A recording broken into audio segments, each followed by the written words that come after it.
Hello, welcome in my second blog. আর আমরা সেদিনকে কাঁপতে কাঁপতে বেরিয়ে পড়েছিলাম রাত্রির ১টার সময় কলকাতা ঘুরতে। আমি, শুভম আর অন্য বাইকে ছিল দিয়া, রিকু আর প্রীতম। রিকুর বেসিক্যালি ফোনটা সেদিন চুরি হয়ে যায়, তো একদম পিছনে যে বসে রয়েছে তার ফোনটা চুরি হয়ে যায় বলে তো আমরা ভাবলাম যে তাকে নিয়ে একটু ঘুরতে বেরোই। তো আমরা ঘুরতে ঘুরতে অনেক দূর চলে গেছিলাম, সারা কলকাতা ঘুরে নিয়েছি। সারা কলকাতা ঘুরিনি, কিছু জায়গায় ঘুরেছি এবং আমরা গেছিলাম পার্ক স্ট্রিটে। তো আমরা ২৫শে ডিসেম্বরের আগেই পার্ক স্ট্রিট দর্শন করে ফেলেছি। আমার কাছে আজও পর্যন্ত ক্লিয়ার নয় যে আমরা কেন পার্ক স্ট্রিটে যাই এবং কেন আমরা এই মাথা থেকে ও মাথা খালি হেঁটে বেড়াই। এখানে কি যীশু খ্রিস্ট জন্মেছিলেন, নাকি এখানে কেক বিলি করে গেছিলেন? আমার মনে হয় যে আমাদের হাম্বা হাম্বা লম্বা লম্বা কবিতাটা পড়ার পরে উনি ভেবেছিলেন বোধহয় আমাদের পশ্চিমবঙ্গেই সব থেকে ভালো চাকরিটা উনি পেতে পারবেন। তাই জন্যই উনি চাকরির খোঁজে চলে এসেছিলেন আমাদের পার্ক স্ট্রিটের রাস্তায়। এই পার্ক স্ট্রিটের রাস্তা আমরা অনেকক্ষণ ধরে হাঁটলাম, অনেকক্ষণ ধরে গল্প করলাম, তারপরে আমরা চলে গেলাম একটি চায়ের দোকানে। চায়ের দোকানে যাওয়ার পরে আমরা ভাবলাম কী চা খাবো।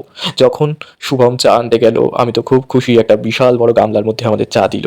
কিন্তু তারপরে হঠাৎ করে যখন শুনলাম যে বিল কাটতে হবে চায়ের জন্য, সেটা শুনে তো আমার তো হার্ট ফেল করে যায়। তারপরে শুনলাম ৩টে চায়ের দাম নাকি ১৮০ টাকা। কিডনি, কিডনি কিডনি বেচা হচ্ছে, কিডনি বেচে চা খাবো। কেউ গেস করতে পারবে এই চায়ের দোকানটা কোনটা?